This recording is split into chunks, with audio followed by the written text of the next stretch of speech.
Hi everyone from the Facebook office. I'm here with Leanne Pittsford.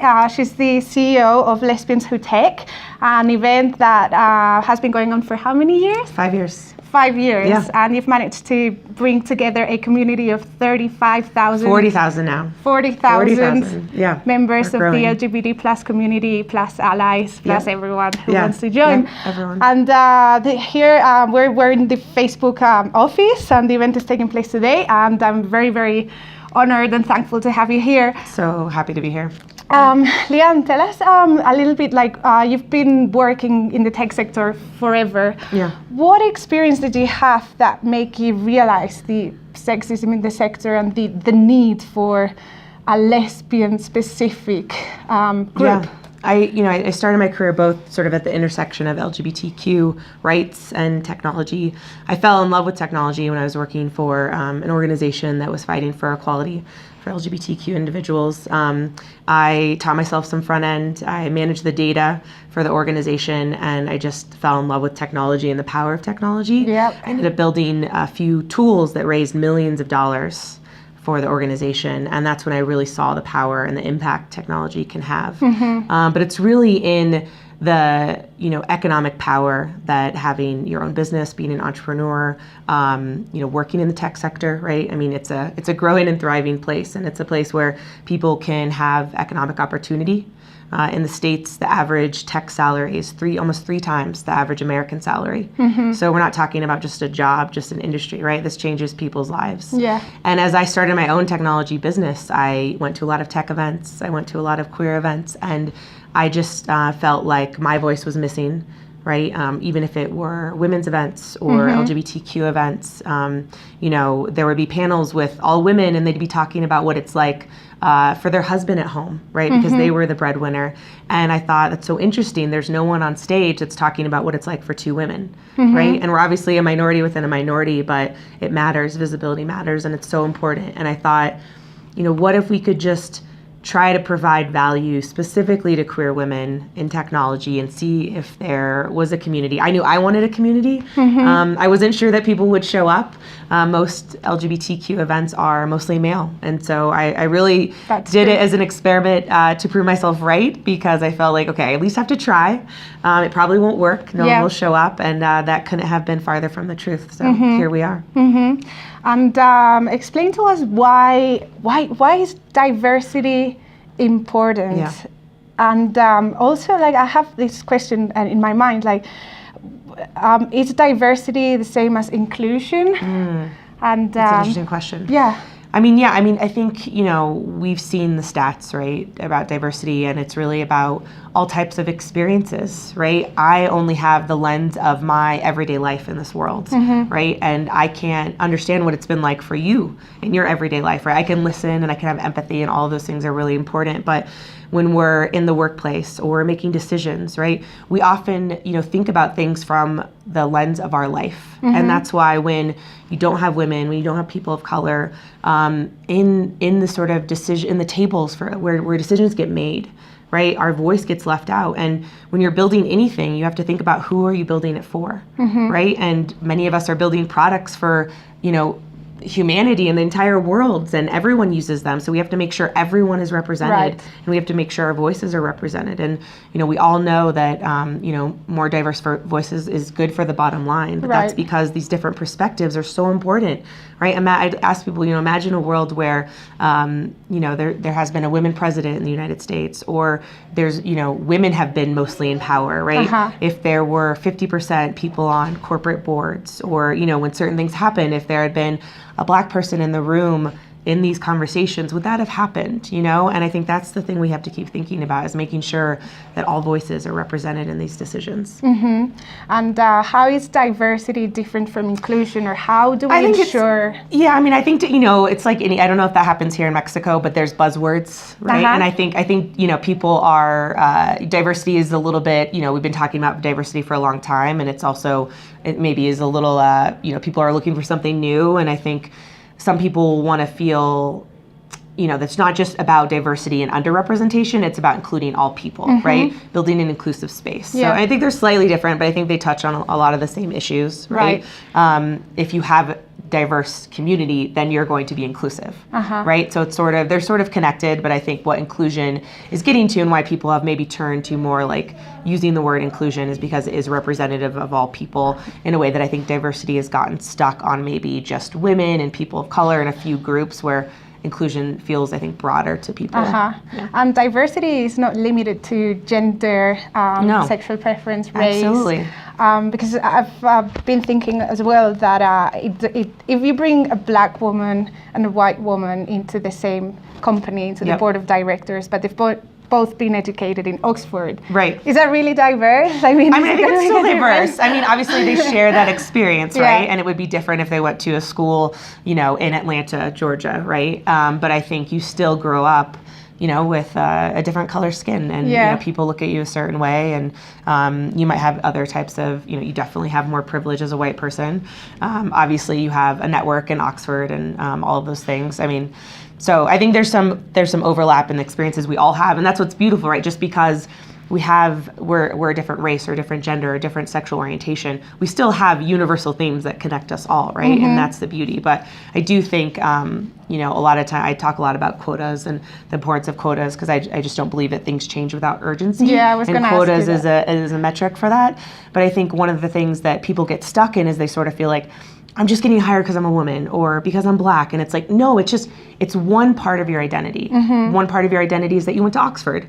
Another is that you're black, that you're a woman, right? That maybe you grow up in a certain part of town.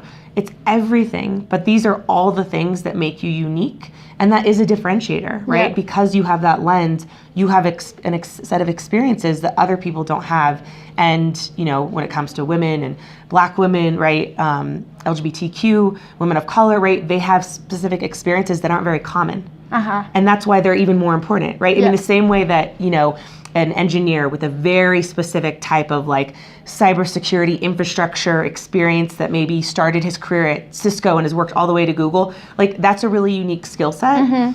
That's really valuable because it's not very common. The same way right now that certain types of people aren't very represented, and so those voices are even more important. And I think that's what people have to remember. It's not like they got the job because they're a black woman or they're a person of color. It's like they got the job because they're incredible. They have all the skills, the talent, the potential, and they have the set of experiences that other people don't have, and we have to make sure that's at the table, right? It's all of it. It's very enriching. I think what matters is not to force everyone to be cut by the same pattern. Right, absolutely. And I wanted to ask you about quotas. It's something you're very vocal about and something you've implemented in this event. Can you explain to us how exactly have you brought into Lesbians? I mean, I'm a data person, and I believe, when I think about the world and I think about change, I know things don't just magically change, right? Things change because of the effort of many people. Oftentimes, entire movement, right, is behind something, and I, like to analyze systems of power and like what are the, inflection points of change. And I think it's important to create those moments, whether it's creating a piece of legislation in the United States that says, we have to do this by a certain year. I just believe that you have to create a point of sort of saying, this needs to happen and this is how we're going to get there. And then you have to use data to track it. For the LGBTQ movement, especially in the States, it's been a very white male movement. And so when we had our first event, I thought it was not going to be like no one's going to show up for this. We're going to see if we can create a sustainable model that allow us to provide value to more and more queer women. They all wanted more role models and more leaders, and so it's like, okay, we'll put on a summit, see what happens. But see what happened. It was amazing. We had 800 people. The energy was crazy, and I was like, oh, like this is going to be a real thing. Like this is going to be a real thing. But I looked around and it was very white. And I thought, I can't have us go down the same path that the LGBTQ movement has gone down, and we have to make sure that this doesn't happen to us. Yeah, so you're saying that if you don't intervene, because we had way more white women apply to speak. I'm obviously white. My network was more white.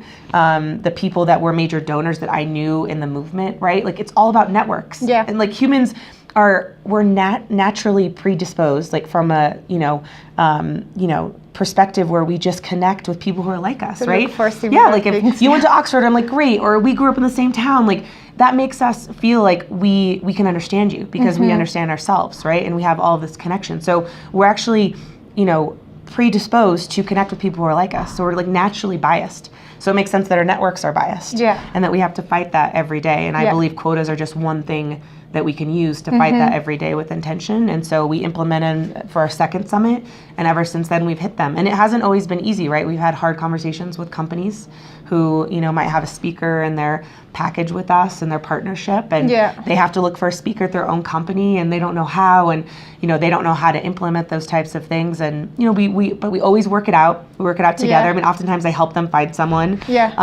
or we figure out how to do it in the right way. But we've hit the quotas every time, and we just keep adding more to make sure our community is really inclusive, right? Our name sometimes, like, I'm not a lesbian, I'm maybe bisexual, can I come? And you know, our tagline is queer, inclusive, badass, and that's really important for us. And we felt torn that we couldn't, you know, we wanted to reclaim the word lesbian because it's sort of become like an outdated word, and it's a lot of syllables. I don't know, you know, it's not a great word, right? It sounds like a disease, or, you know, it's like not, maybe but it's our, it doesn't like roll off your tongue, but it's our word that means, you know, being gay and being a woman. And there's many women who fought for that. And queer, and you know, is a really derogatory word.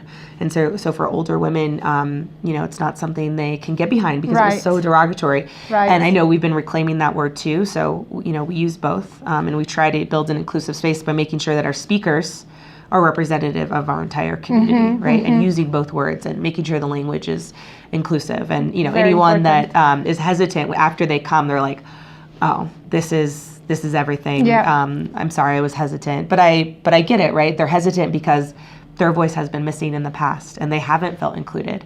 And so, you know, in the same way that myself, when I went to every LGBTQ event, it was all men. And when I went to a lot of, you know, tech events where there was a women's panel, I didn't feel like there was any gay women. And so, you know, we've all tried and we've been let down. And so now we have to rebuild trust. And I think that's what's going on in larger Silicon Valley. I think that's going on globally in technology and the corporate worlds around how do we build trust when the world and the power structure has been mainly white, straight men, you know, cisgendered. And that's something we have to continue to do together. Yeah, exactly. Where it seems like we're throwing down a lot of the foundations of the past, and now we need to rebuild them, and we need to start a dialogue from zero. Women, men, like just everyone, and it's like really exciting to be living this moment. And there's so many men here today. I mean, you know, I hesitate to we don't want to give them like too much credit, right? They already get so much. You know, it's like when you're like the one man came and you're like, here's a present, you know. But with that said, it does. You know, as someone that this is my first time at a summit, like a technology summit in Mexico, and to see probably 10% male allies. And that's how we learn, and that's how we grow. I mean, that's what I tell to, the larger LGBTQ world. They're like, how many you get so many queer women to show up? I'm like, if you show up for us, I guarantee you we're going to show back up for you. Like, show up for us first. Like, let's build trust. Like, let's build the trust back. And today gave me a lot of hope seeing them here. Yeah, it's incredibly inspiring. For my last question, this has been named the Year of the Woman. Yes. Some argue it is the millennium of the woman. We're going to be we'll take it all of it. Yeah. Forever. What would you like to see happening this year? What are you really hopeful for? I mean, I just, it's interesting. Obviously, so much has happened. And I think a lot of that spark was ignited when Hillary Clinton lost the presidency in America. And I think people woke up. I mean, I think, sexism isn't something that just happens with men, right? Sexism is actually something that women have too. Yeah, I think it's a mentality. Internalized sexism, right? Yeah, we talk about internalized homophobia, right? When you're like, I don't want to be out, or, but we don't realize it's things that are, very, down deep, right? And we have to really understand them and the emotional awareness around that. And I think women and people everywhere are realizing that we have to have a voice, that things are, talk about urgency, right? I think women stood up, shared, were really vulnerable because they knew that the world isn't going to change. Like, we're not going to build the world that we want to live in unless we speak up, we stand up, and we fight. And it's clear that we're, I think a lot of people thought we were someplace that we weren't.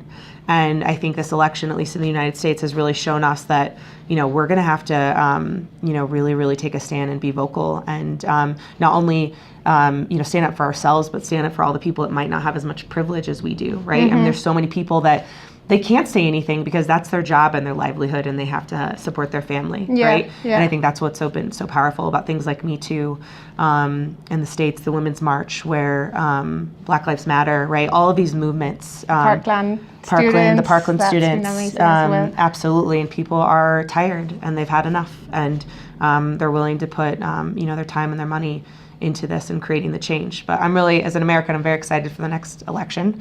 There's so many incredible women and women of color that have been inspired to run for office, and I think that's we're going to have more political power, and that's the reality. I think a lot of women and underrepresented communities either felt disenfranchised, like there's no way we can really fight the system, and then some of that systemic racism, sexism, anti-LGBTQ sentiment is real, right? But also, like, if we wanted to change, we have to we have to start with ourselves and be that inspiration. Yeah, and be vocal about it. Start talking and realize Absolutely. that you do have a voice, you do have something to say, and what you say is important. How you stand for others is important. Yeah. So we'll leave with that message. Thank you very much. Thank you so much. Yeah, thank you for your Bye, time. Facebook. Bye. See you soon.